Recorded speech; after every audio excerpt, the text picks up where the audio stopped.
We are going to go through the review on Unit 4. Your test will look very similar to this.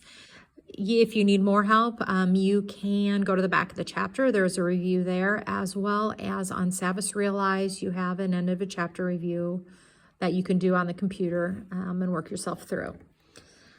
All right, so we started the chapter dealing with these midpoints right here, which we called the mid-segment. And if you remember, the mid-segment was half the side it was parallel to, so that was 14. This has to be a 7. All right, we had a problem very similar to this on the test. You're going to match up the y matches to this, the x matches to this. You can't do the y initially, but we can do this one. So our formula was you take twice the mid-segment. So you take 2 times this, which is where the 2x came from, and you set it equal to the side it's parallel to. So 2x equals 4x minus 12. Subtract the 2x over, which gave me 2x, added the 12 over, gave me 12, divide both sides by 2, and I get x equals 6. Well, once you know x, you're going to take that value and place it right here. Well, 3 times 6 is 18. 18 plus 4 is 22.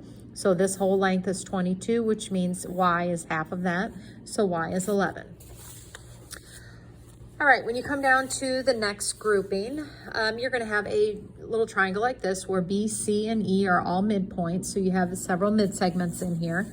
And the first one is talking about perimeter. Well, I want the perimeter of the big triangle, so I need to find the length of all 3 sides.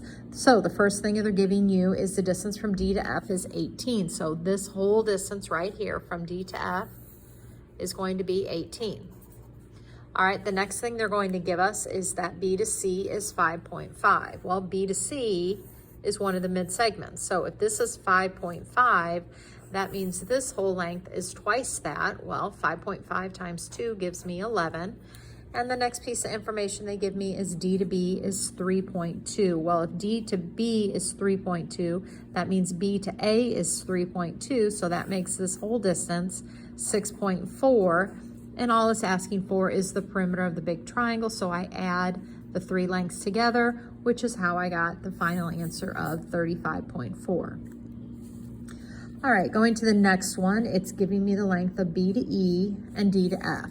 All right, so I come over here. Well, B to E and D to F, there's a mid-segment. So I take 2 times the mid-segment, set it equal to the whole length.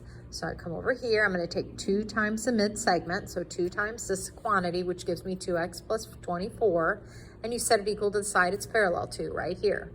So I'm going to subtract the 2x over, gives me 3x. Subtract the 9 from the 24 gives me 15, divide both sides by 3, and I get x to equal 5, but that wasn't the question.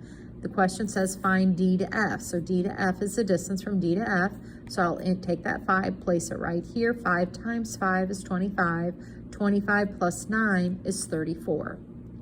All right, so you can go through and do number 5, very similar. You're going to take 2 times this mid-segment, set it equal to this one. You get a fractional answer. Take that fraction, input it in here to get the distance over here. So see if you get, this is your finished answer right here. All right, the next one we're coming to, we did this on IXL. If you remember, you had to have 2 out of the 3 things. So I have my right angle and I have these being congruent. So if that is the case, then this in fact is the angle bisector. And if it is the angle bisector, then these 2 angles have to be congruent. So you're going to come over here and you're going to say, well, if that is the case, then 4x has to equal 2x plus 10.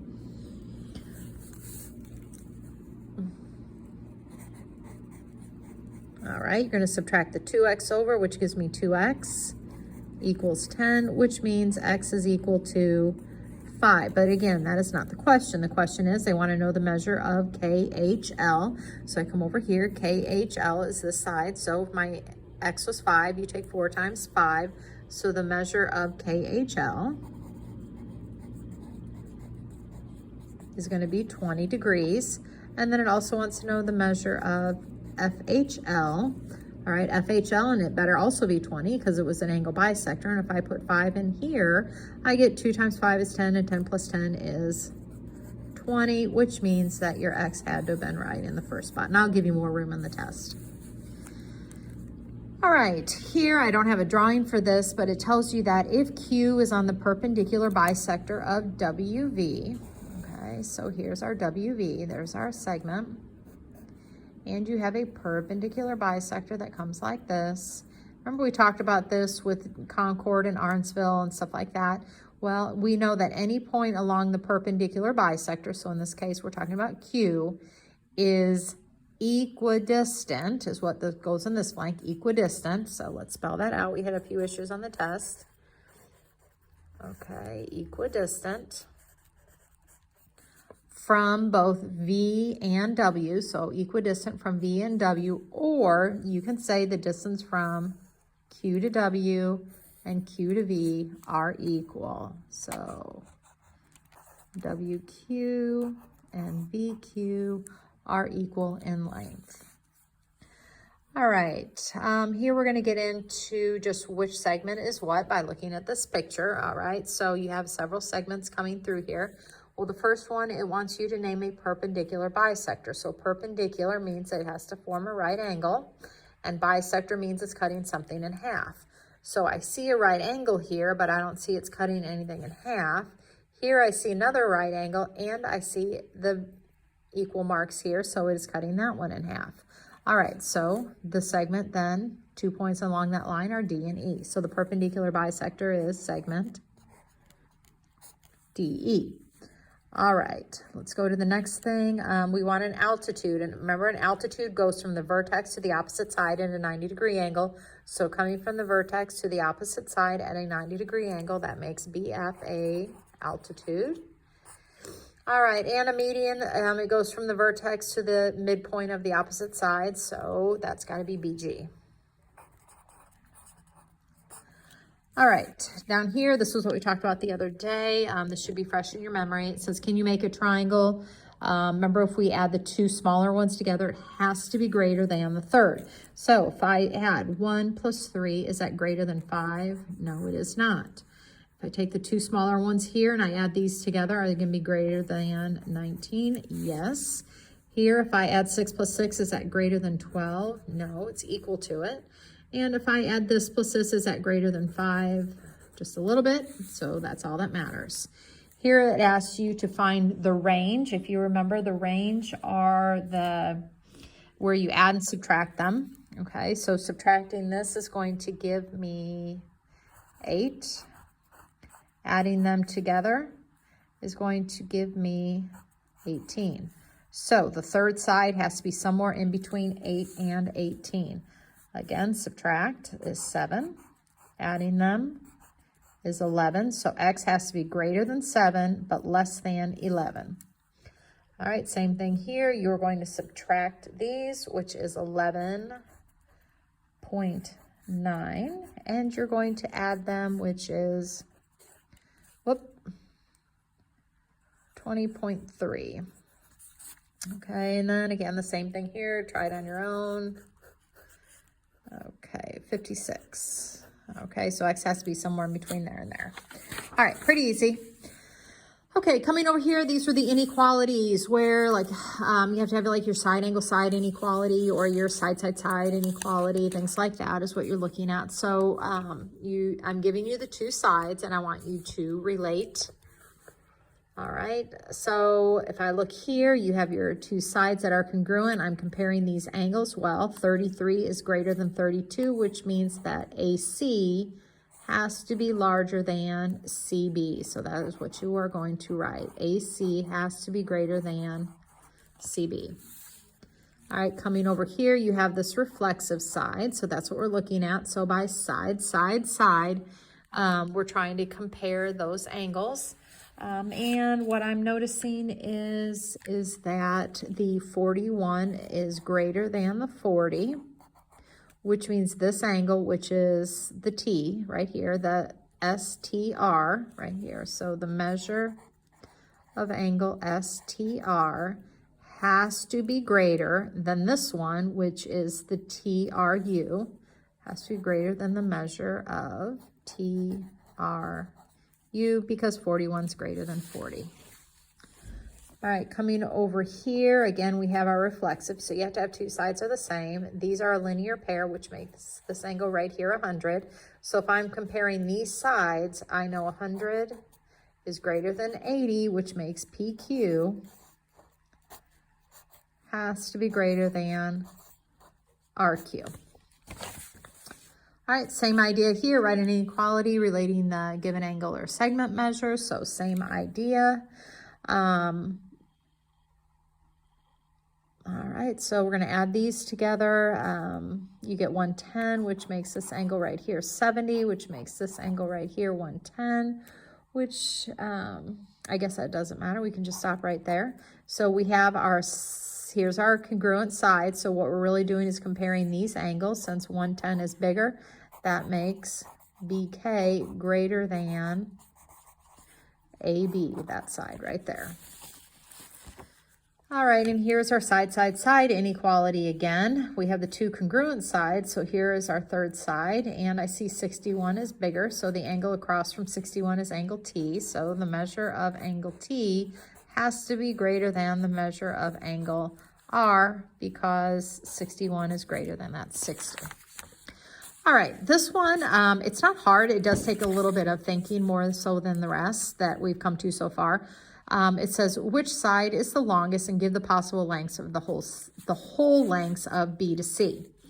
All right, well, if this is 118, that's going to force this angle right here to be 62 because they're a linear pair. And if that's 62, then over here, this has to be 60. Okay, so not a big deal. First thing it's going to ask is which side is the longest. Well, let's forget about this right now because I don't care. We're looking right here.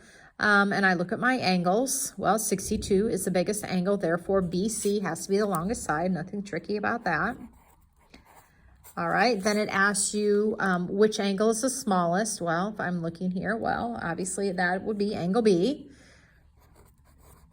All right, the next thing it asks you for, give the possible whole lengths of side BC. Now, keep in mind, you just told me BC was the longest. I'm giving you 2 out of the 3 sides. So by the same reasoning we just did earlier, remember when I gave you 2 sides, you subtracted them.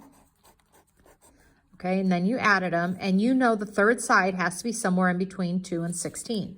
So you're thinking this side has to be anything in between 2 and 16. Well, not really, because we know it is the longest side, so it has to be greater than 9, but it still has to be less than 16.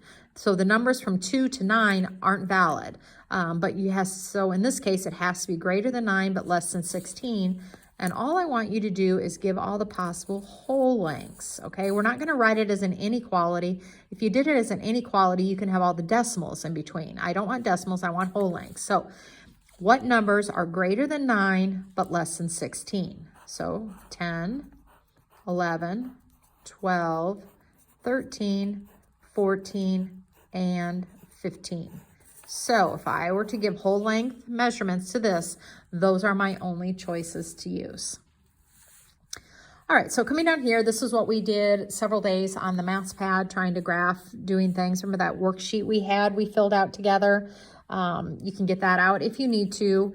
Try to remember what is what. So on this one, your in center. All right, your in center is formed from your angle bisectors. Okay, and it is equidistant from the sides.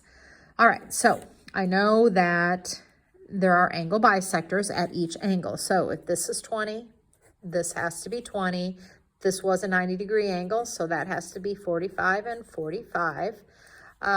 So 90, the whole angle, so this is a 90, this is 40, which forces this whole angle up here to be 50. So each of them have to be 25 and 25, because if I look at the big triangle right here, that's 90. 20 plus 20 makes that a 40 degrees, which leaves you with 50 up here. It's cutting in half. All right, now it's just a matter of following the letters across and answering these questions. So go over and follow those letters, and you should see that this has to be a 45-degree angle. This one right here has to be a 40-degree angle, I believe. Let me double check. X, Y, Z. Yep, that is 40. And then the last one has to be a 25-degree angle. All right, so we'll go over there to the picture when you're on there and make sure that all makes sense.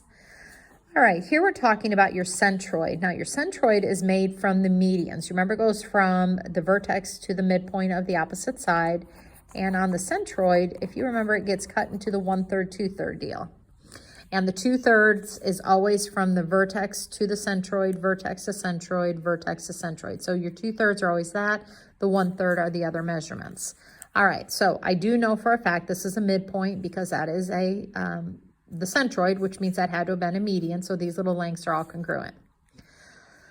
Okay, so they're giving me E to C on the first one. E to C is 18. Well, if the whole thing is 18, then this distance, which is the 1/3, well, 1/3 of 18 is 6. All right, and the next one, it's giving me BP as 4.5.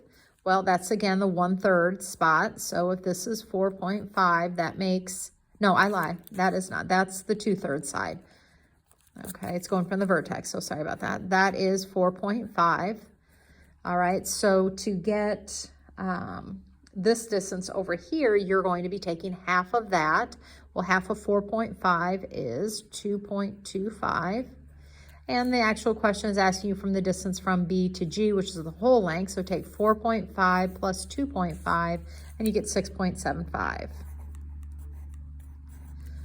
All right, and the last one, it's giving me A to P, which is the 2/3 part again. The A to P is 18. And it wants the whole length, so I have to find this. So if I know that, that's got to be 9. It's half of this one. And you add 18 plus 9, and you're going to get a total answer of 27. All right, we did not talk about number 27, so that is not going to be on there. We didn't do this one either, but I'm going to go through. It's these right here. This is about an indirect proof, and I might talk about it at some point in time, but I just figured it's probably better to skip it. It just wants to know what two statements below contradict each other. So a contradictory statement is they work against each other. So on here, if it says ABC is isosceles, isosceles means at least two sides are the same. Well, down here, it's telling you that the sides are 3, 5, and 6, which means they conflict with each other because this one says I need two sides the same. This one is telling me none of the sides are the same, so they're conflicting information. So they contradict each other, and that's what you do in an indirect proof. All right, there are two other things that are going to be on your test that were not on this review. So one of those is going to be dealing with the centroid. Oh, no, the circumcenter. All right, so, and this won't be, you're just going to have to watch this. I'm not going to post this on the thing. All right, I'm going to tell you that this point B right here is the circumcenter. All right, and if you remember, the circumcenter is formed by the perpendicular bisectors, okay? That's what makes the circle that went around like that. But more importantly, the circumcenter is equidistant from the 3 vertices. That's a D. The 3 vertices, which is why it made that circle around it, the circumscribed circle. All right, so what I'm going to do is I'm going to give you the distance from A to be like 4x minus 16. I'll give you the distance from B to D to be 2x plus 4. And the question is going to be, what is the distance from C to B? Well, you know that all 3 of these distances have to be the same. So you're going to take the 2 I'm giving you, set them equal to each other. So 4x minus 16 has to equal 2x plus 4. Subtract your 2x over, add your 16 over is a 20, which means x is 10. So to find the length from C to B, I really just need to find the lengths of either one of these two. Since this is a little bit easier equation, I'm going to put it there. Take the 10, substitute it here. 2 times 10 is 20. 20 plus 4 is 24. So the distance from C to B is 24. If you want to make sure you're correct, you can plug that in here and you get 40 minus 16, which is also 24. Okay, I believe we did this on IXL. You had some triangles here, and you are going to be given 2 sides that are the same length, and you're going to be given a third sides that are not. Okay, so by the side inequality, if I'm looking at these triangles right here, I know for a fact this angle has to be greater than this one. All right, so I'm going to give you this angle to be 76 degrees, and I'm going to give you this angle to be 2x minus 4. So you know this angle has to be less than 76 because 14 is less than 15. So you're going to say 2x minus 4 has to be less than 76 degrees. But common sense also tells us that it has to be greater than 0. So this angle has to be somewhere in between 0 and 76. So you're going to solve for x. Add your 4 to both sides. Then you'll divide everything by a 2. And you know the value of x has to be somewhere in between 2 and 40 in order to satisfy those equations. All right, this one is very similar to the one we kind of did prior to this on the review worksheet. I'm going to give you 2 out of the 3 lengths of a side, and I'm going to give you this angle. All right, you should know if this angle right here is 90 or more, it has to be the largest angle. These two right here have to add to 87, so it's impossible for either one of them to be greater than 93. So this is the biggest angle in the triangle, which means this has to be the biggest side. So this side over here has to be greater than 6. But we also know that if I am given 2 sides, the third side has to be in between. We do our subtraction and our addition. The third side has to be somewhere in between 3 and 6, or 3 and 9. All right, but I also know it has to be greater than 6. So what I'm going to do on here is, you know, this side has to be greater than 6 but less than 9, and I will give you some choices down here. So I will say maybe A is 7.2, B is 12.4, C is 5.6, and D is 8.9. And I'm going to say which of the following could be a length of this third side. So you're going to come over to the work that you just went through, and you know that it had to be in between 3 and 9 to begin with, subtracting these and adding these. But you also know it's the largest side, so it has to be greater than 6, which now narrows it down to somewhere in between 6 and 9. So you come over here. Is 7.2 in between 6 and 9? Yes. Is 12.4 in between 6 and 9? No. Is 5.6 in between? No. Is 8.9 in between? Yes. So you had 2 answers that could have been possible lengths of sides over here. All right, so that is all the review is. So try it on your own again and see how you do, but it should be a pretty easy test.